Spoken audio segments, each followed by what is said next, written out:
Hi everyone, அஸ்ஸலாமு அலைக்கும். Welcome back to another video. எல்லோரும் எப்படி இருக்கீங்க? அல்ஹம்துலில்லாஹ் நானுமே நல்லா இருக்கேன். எல்லாருமே நல்லா இருப்பீங்க அப்படின்னு சொல்லிட்டு நான் நம்புகிறேன். என்னைக்காச்சும் ஒரு நாள் நம்ம ஃபேமிலியோட ஒரு சூப்பரான ஒரு டின்னர் சாப்பிட்ணும் அப்படின்னு சொல்லிட்டு நம்ம பிளான் பண்ணுவோம். அப்போ என்ன டிஷ் பண்ணலாம் அப்படின்னு சொல்லிட்டு நிறைய யோசிச்சு எடுத்த முடிவு தான் அரிசி ரொட்டியும் சிக்கன் கிரேவியும். இது ரொம்ப பெஸ்ட்டு காம்பினேஷனாக இருக்கும், சூப்பராக இருக்கும். அந்த அரிசி ரொட்டி பார்த்திங்கன்னா அவ்வளோ சாஃப்டாக, அவ்வளோ டேஸ்ட்டாக, அவ்வளோ சூப்பராக இருக்கும். கண்டிப்பாக நீங்கள் எல்லாருமே ட்ரை பண்ணி பார்க்க வேண்டிய ரெசிபி தான் இது. எப்படி செய்கிறதுன்னு பார்க்குறதுக்கு முன்னாடி புதுசாக பார்க்குற நண்பர்கள் அனைவரும் சப்ஸ்கிரைப் பண்ணிக்கோங்க. பக்கத்தில் இருக்கிற பெல் ஐக்கானையும் கிளிக் பண்ணிக்கோங்க. அப்போ தான் நான் போடுற அடுத்தடுத்த வீடியோஸ் எல்லாமே உங்களுக்கு நோட்டிஃபிகேஷனில் காட்டும். வாங்க வீடியோக்குள்ளே போயிடலாம்.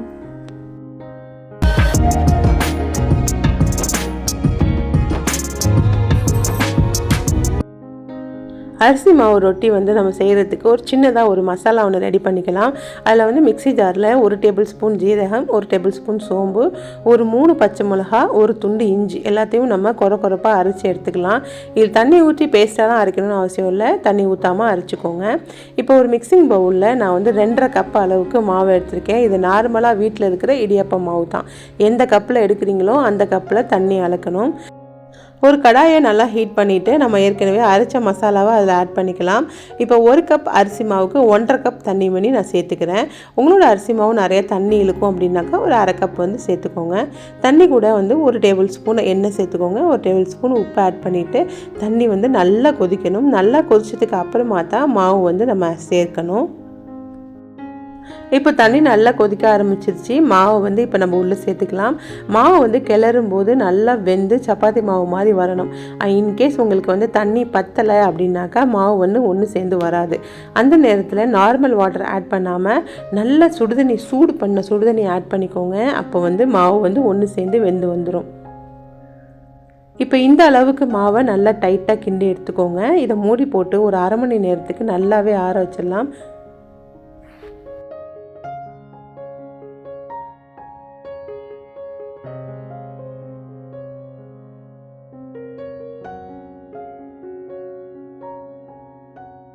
மாவு நல்லா ஆறுறதுக்குள்ளே நம்ம சிக்கன் கிரேவி ரெடி பண்ணிடலாம். நான் 1 kilo phone with boneless chicken எடுத்திருக்கேன். அது கூட 1 டேபிள் ஸ்பூன் அளவுக்கு இஞ்சி பூண்டு பேஸ்ட்டு, அரை கப் தயிர், அரை டேபிள் ஸ்பூன் மஞ்சள் தூள், 1 டேபிள் ஸ்பூன் மிளகாய் தூள், 1 table spoon garam masala, 1 table spoon மல்லித்தூள், அரை டேபிள் ஸ்பூன் கறி மசால் தூள் சேர்த்துருக்கேன். எல்லாத்தையும் சேர்த்து 1 டேபிள் ஸ்பூன் அளவுக்கு உப்பும் சேர்த்து நல்லா கிளறி ஒரு அரை மணி நேரத்துக்கு நல்லா ஊற வச்சுருங்க. சிக்கன் எந்த அளவுக்கு நம்ம ஊற வச்சு சமைக்கிறோமோ அந்த அளவுக்கு சாஃப்ட்னஸ் கண்டிப்பாகவே இருக்கும். இந்த சிக்கன் ஊறுறதுக்குள்ளே நான் ஒரு தேவையான அளவு வெஜ்ஜஸ்லாம் கொஞ்சம் கட் பண்ணிக்கலான் இருக்கேன். என்னென்ன வேணும் அப்படின்னாக்கா வெங்காயம், தக்காளி, குடமிளகாய் இந்த 3ஐயுமே இந்த மாதிரி க்யூபாக கட் பண்ணி வச்சுருங்க. இந்த மாதிரி க்யூபாக கட் பண்ணும் போது நம்ம சாப்பிட்றதுக்கு ரொம்ப டேஸ்ட்டாக இருக்கும். ரொம்ப மெல்லிசாக கட் பண்ண வேணாம், கொஞ்சம் மொத்தமாகவே இருக்கட்டும். இப்போ ஒரு அரை மணி நேரம் ஊறிடுச்சு. கடாயில் ஒரு 4 டேபிள் ஸ்பூன் அளவுக்கு எண்ணெய் ஆட் பண்ணியிருக்கேன். அந்த சிக்கனை அப்படியே அதில் ஆட் பண்ணிக்கோங்க. இந்த பேலன்ஸ் இருக்கிற அந்த பவுலில் அந்த மசாலா கூட தான் அந்த வெங்காயத்தை நல்லா பெரட்டி எடுத்து நம்ம இதில் ஆட் பண்ண போகிறோம். இந்த சிக்கனை மூடி போட்டு நல்லா வெந்து எண்ணெய் பிரிஞ்சு வர அளவுக்கு மூடி போட்டு வேக வச்சுக்கோங்க. இப்போ மாவு ஓரளவுக்கு நல்லா ஆறி இருக்குது. ஆனால் கை பொறுக்கிற அளவுக்கு சூடு இருக்க தான் செய்யணும். அப்போ தான் மாவு நல்லா பிறண்டு வரணும். இந்த மாதிரி நல்லா கொஞ்சம் சூடு வெதுவெதுப்பாக இருக்கும்போதே கையை வச்சு நல்லா அழுத்தமாக பிணைஞ்சு எடுத்திங்கன்னா ஒரு சப்பாத்தி மாவு மாதிரி உருண்டையாக வரும். எந்த அளவுக்கு மாவை அழுத்தமாக பிணையிறீங்களோ அந்த அளவுக்கு நல்லாயிருக்கும். 2 டேபிள் ஸ்பூன் அளவுக்கு நான் நல்லெண்ணெய் சேர்த்து ஆட் பண்ணுறேன். நீங்கள் எந்த எண்ணெய் வேணாலும் சேர்த்துக்கோங்க. ஒன்று சேர்கிற வரைக்கும் நல்லாவே அழுத்தம் கொடுத்து பிணைஞ்சிக்கோங்க.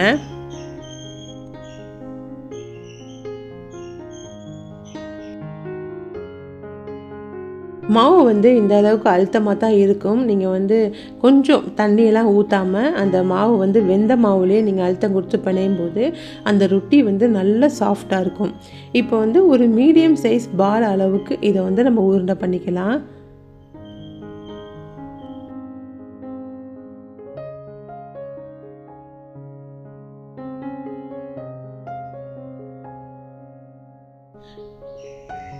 இப்போ எல்லாத்தையும் நான் வந்து உருண்டை பிடிச்சி வச்சுட்டேன். ஒரு ஈர துணியால் மூடி வச்சுருங்க, இல்லைனா மேலே வந்து அப்படியே காஞ்ச மாதிரி வந்துடும். அதனால் ஒரு ஈர துணியால் மூடி போட்டு வச்சுருங்க.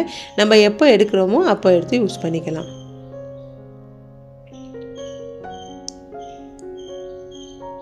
இப்போ சிக்கன் பார்த்திங்கனாக்கா ஓரளவுக்கு நல்லாவே வெந்து ஓரளவு எண்ணெயெல்லாம் பிரிஞ்சு வந்திருக்கு. இந்த ஸ்டேஜில் நம்ம கட் பண்ணி வச்சுருக்கிற அந்த வெஜ்ஜஸை வந்து ஆட் பண்ணிக்கலாம். இதை வந்து நான் வந்து ஏற்கனவே அந்த மசாலா போட்ட பவுலில் போட்டு பிரட்டி வச்சுருக்கேன். அதை அப்படியே வந்து சிக்கனில் ஆட் பண்ணிக்கோங்க. நார்மலாக வெங்காயம் தக்காளியெல்லாம் நல்லா வதக்கிட்டு அதுக்கப்புறம் சிக்கன் போட்டு செய்கிறத விட இந்த மாதிரி செய்யும்போது உங்களுக்கு வந்து டேஸ்ட் வந்து டிஃப்ரெண்ட்டாக இருக்கும். கண்டிப்பாக நீங்கள் இதை வந்து கிரேவி மாதிரி இப்போ நான் செய்ய போகிறேன். அதனால் இதில் வந்து நான் வந்து கொஞ்சம் கிரேவி தண்ணியெல்லாம் கொஞ்சம் ஆட் பண்ணியிருக்கேன். நீங்கள் இதையே ட்ரையாக பண்ணணும் அப்படின்னாக்கா தண்ணியை வந்து கம்மி பண்ணிவிட்டு வெறும் ஆனியன் டொமேட்டோ அதை மட்டும் நீங்கள் போட்டு ட்ரை பண்ணிட்டீங்கன்னா ட்ரை சிக்கன் வந்து சூப்பராக ரெடி ஆகிடும். அதை ஒரு நாள் உங்களுக்கு ரெசிபி வேணும்னா கமெண்ட்டில் சொல்லுங்கள், நான் கண்டிப்பாக போஸ்ட் பண்ணுறேன். கிரேவியோட டேஸ்ட்டை என்ஹான்ஸ் பண்ணுறதுக்காண்டியும் கொஞ்சம் திக்னஸ்க்காண்டியும் நான் ஒரு 10 பாதாம் 10 முந்திரியை சுடுதண்ணியில் நல்லா ஊற வச்சு மிக்சியில் ஃபைன் பேஸ்ட்டாக அரைச்சி சேர்த்துக்கிறேன். இன்கேஸ் நீங்கள் முந்திரி பாதாம் வந்து சேர்க்க மாட்டீங்க அப்படின்னீங்கன்னா ஃப்ரெஷ் க்ரீம் வந்து ஆட் பண்ணிக்கோங்க. அதுவுமே வந்து டேஸ்ட் வந்து சூப்பராக ஆக்கி கொடுக்கும். இதை வந்து கொஞ்சமாக தண்ணி கலந்து நல்லா மிக்சியில் ஃபைன் பேஸ்ட்டாக அரைச்சி அந்த கிரேவியில் ஆட் பண்ணிக்கிறேன். மிக்ஸியில் இருக்கிறதையும் கொஞ்சமாக தண்ணி கலந்து அதையும் ஆட் பண்ணிக்கோங்க. அவ்வளோதான், சூப்பரான சிக்கன் கிரேவி வந்து ரெடி ஆகிடுச்சு. இது அவ்வளோ ருசியாக இருக்கும். இதுக்கு மேலே மல்லி இலையும் 1 டேபிள் ஸ்பூன் அளவுக்கு ஃப்ரெஷ் பெப்பரும் ஆட் பண்ணி சர்வ் பண்ணிங்கன்னா ஒரு ராயல் சிக்கன் கிரேவி வந்து சூப்பராக ரெடி ஆகிடும்.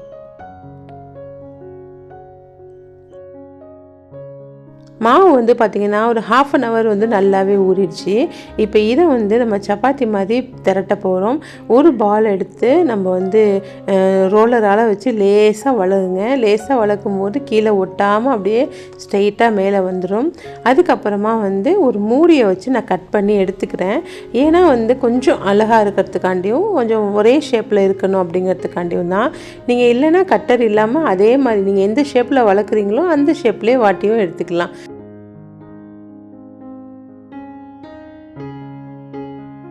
இப்போ நம்ம தவாவை நல்லா ஹீட் பண்ணிவிட்டு இந்த செஞ்சு வச்சுக்கிற ரொட்டியை ஒன்று ஒன்றா போட்டு நம்ம வாட்டி எடுக்க வேண்டியதான். இது வந்து அவ்வளோ சாஃப்டாக இருக்கும், அவ்வளோ ருசியாக இருக்கும். கண்டிப்பாக ட்ரை பண்ணி பாருங்கள். இந்த அரிசி ரொட்டியை நம்ம ரொம்ப நேரம் தவாவில் போட்டு வாட்டி எடுத்துகிட்டு இருக்க வேணாம். லேசாக வந்து உப்பி வர மாதிரி இருக்கும். அந்த ஸ்டேஜில் இறக்கிடுங்க. கலர் வந்து சேஞ்ச் பண்ண வேண்டாம். அப்போ தான் அது வந்து ரொம்ப சாஃப்டாக இருக்கும். இது நீங்கள் ரொம்ப போட்டு நம்ம தவாவில் வாட்டிகிட்டே இருக்கும்போது கொஞ்சம் ஹார்டாகிறதுக்கு வாய்ப்பு இருக்குது. அவ்வளோதான். இந்த ரெசிபி உங்களுக்கு ரொம்ப பிடிச்சிருக்கும் அப்படின்னு சொல்லிட்டு நான் நம்புகிறேன். உங்களுடைய உறவினர்களுக்கும் நண்பர்களுக்கும் இந்த வீடியோவை ஷேர் பண்ணிக்கோங்க. புதுசாக பார்க்குற நண்பர்கள் அனைவரும் சப்ஸ்கிரைப் பண்ணிக்கோங்க. பக்கத்தில் இருக்கிற பெல் ஐக்கானையும் கிளிக் பண்ணிக்கோங்க. அப்போ தான் நான் போடுற அடுத்தடுத்த வீடியோஸ் எல்லாமே உங்களுக்கு நோட்டிஃபிகேஷனில் காட்டும்.